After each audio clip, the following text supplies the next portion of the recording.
و درود و خسته نباشید خدمت عزیزان دل.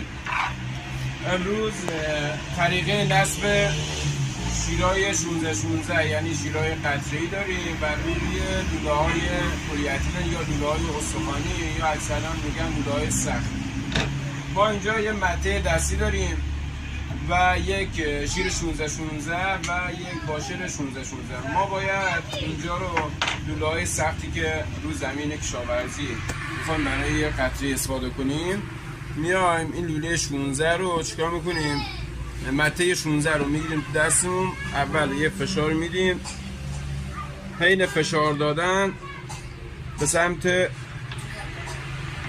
راست میچرخونیم تا اینکه کامل گردبر یا همون مته‌ای که دستونه برش بزنه و سوراخ 16 رو باز کنه. بعد اینکه شما اینجا با مته دستی یا دریل یا هر چیزی اومدی اینجا سوراخ کردی، واشر 16 رو جاگذاری میکنی.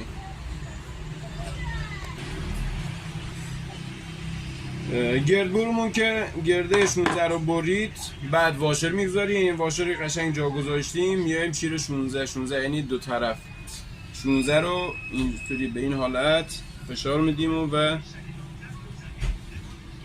این میشه نصب شیر 16 بر روی لوله سخت یا همون پلی‌اتیلن. حالا بستگی به